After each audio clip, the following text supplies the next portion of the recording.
says how the table stands after that game. Japan flying high on the top on 3 points.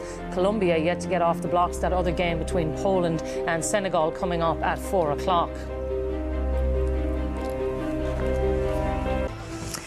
So 2-1 win in the end for Japan. And Richard, it's a really big surprise win in a lot of ways, because for Japan, well, they've only reached the knockout stages on 2 of their last 5 appearances, but that's their first win against South American opposition as well. It's a big win. Yeah, it was a great win for them, a very important win in terms of how the group's going to pan out now. But when the game started, they started to press, then they lost away for a little bit, and then whatever the manager said to them at half-time, it's really worked. They've come out, they've started to find that extra man, and then got a bit wasteful in the final ball, in the final chances, but they came good in the end. They stuck to their guns and they got a goal, and in the end they defended well. They got 2-1 in front, and then they managed the game much better than they did when they were 1-0 in front. And as Richard said, it was a big test of a managerial career for Nishino, Michael, but in his first competitive match he did pretty well.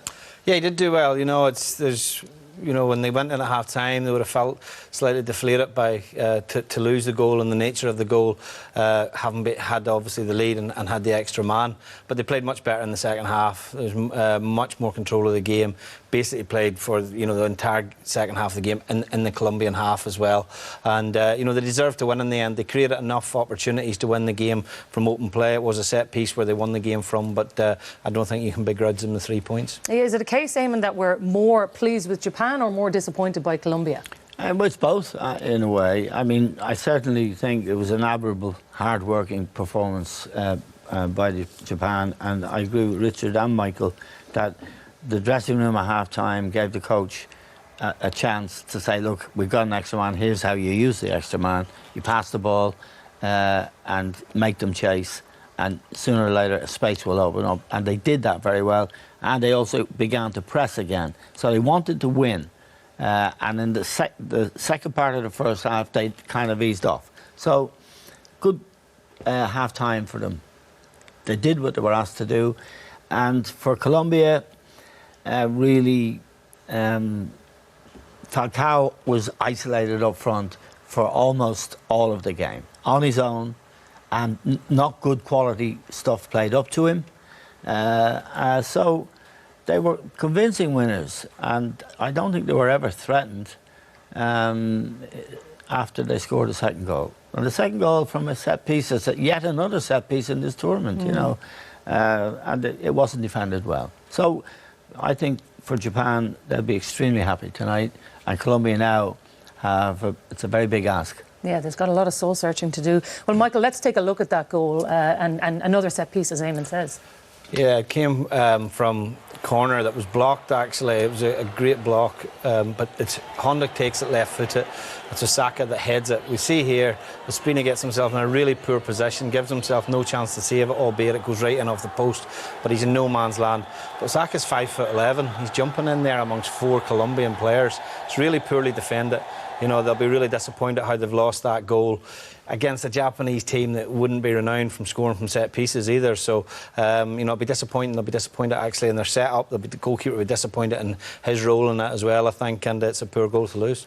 Can I ask you, Richard, as a defender, how does a 5'11" man get in ahead of 4 defenders, as Michael says, like that, to get the head, a clean head on the ball like that? I think sometimes it's safety in numbers. You think, oh, we've got so many people here, someone else will do it, and then nobody does it, and that's the thing. And when you're down to 10 men, if you concede a goal because you've been pulled apart, you can accept it, but set pieces is a no-no, and it's the one part of the game you can stop it, you work on, and that's the World Cup, and they've let themselves down in that way. It's also the flight of the ball. Yeah. It wasn't ballooned up to the far post. There was good flight on that. It was so good that the keeper couldn't come for it. He couldn't get there, and he got caught in no man's land.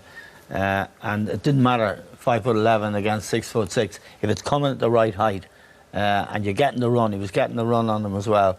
But it's a bad goal to give away. You know, you should have your defence organised and ready, but they didn't. Yeah. He heads it in the middle of the 6-yard box as well. Really, you would expect with the flight of the ball for Colombia to have someone better defend the front of the 6-yard box better than what they did. Yeah, certainly looks like it. Eamon, you said they were convincing winners. They had a lot of other good play as well today.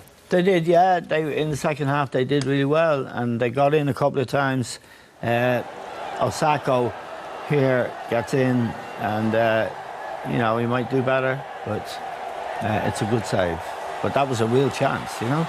And I think we'll find also that Saki on the right had a real chance as well. Again, this is Osaka again. Good save by the goalkeeper. They're not potent and they're not top class players. What they have is, this is Saki, what they have is energy and commitment, and they showed that from the start. And a bit of nous came in second half when the coach had a chance to teach them how to use the extra man. Again, and they took Kagawa, who's one of their more renowned players, took him off with 20 minutes to go. And the mystery of the match really is James for Colombia. He did come on with about 25 minutes to go. He looked fine, yet he didn't start the match. Now, why? If he's fit, he should have started. If he's not fit, well then... Do you think they were gambling, Eamon, and saying we can win this game without him? It's possible, but I'd be interested in Michael's opinion as someone who's coached at that level. I think the coach, he made 2 substitutions.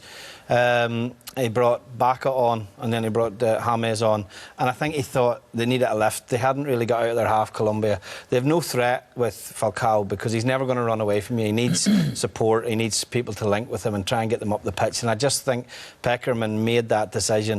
You know, he brought James on, brought him on the right-hand side, he moved him to the left-hand side and then brought Baka on, tried to get Baka a bit closer to Falcao, but neither of them really had any impact in the game when they come on, and as a result of that, they possibly weakened themselves a little bit defensively because the wide players had given them a good shift defensively to get back in as well. And they'd already taken Quadrano off then as well at that stage.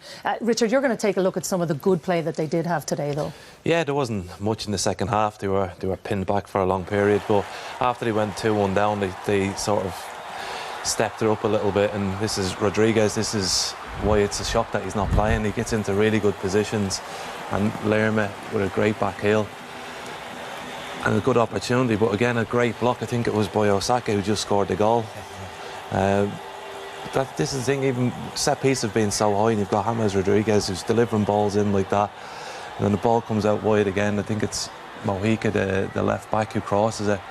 And this is the one situation where you want Falcao in the place, but you've got 2 centre halves all running into a space and there's no room for him to get that opportunity. So it was tough for Colombia because they were down to 10 men for so long, and the second half the plan was we'll get out here with a draw, but with the goal coming as it did, they had to try and push up, and they just didn't have it in them really to create anything towards the end. Well, you said they played with 10 men, and here's the reason why, Michael. You're going to look 85 minutes to give away a penalty this early on. It probably did change the game. It did, Wheeler, and it's such a simple goal, really. It's cleared here and it's just hooked on in midfield. Sanchez has got to see this off. He doesn't, you know, he thinks he's athletic enough to deal with it. He isn't. And the one player you don't want this falling to is Kagawa, and it does, to be fair, you know, in terms of where Colombia are. It's a good side foot, it's going on target. And the ref's in no doubt, you know, obviously that it's a penalty, and he's in no doubt with a red card. You know, it's a very harsh punishment, but at the end of the day, Sanchez has stopped the ball going in the net deliberately in the eyes of the referee with his arm, and hence he issues using the red card. You can see clearly his arm is in a very unnatural position, and it stops a goal. And it's a very cool penalty. He waits for a Espina and he just side foots it just down right off centre.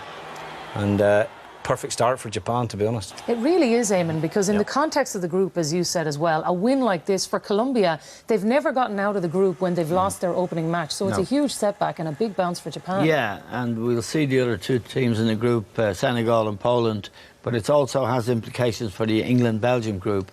And England and Belgium will be really interested in that game because they might have feared an unsung Colombia with James going and Falcao going, but now I think England and Belgium will take great encouragement from that result, because whoever comes out of this group and whoever finishes second would be definitely second favourites against either, but certainly against Belgium. I'm not so sure about England. I don't know what you guys think, but it is, you can be lucky. I mean, Michael had it at the European Championships with Northern Ireland.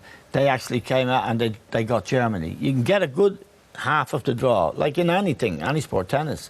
If you get a break and you get a good half of the draw, and that is a break, I think, for England and Belgium, which might allow them to get to the quarter-final, and then they're only one game away from the semi-final, which is regarded as success. All right.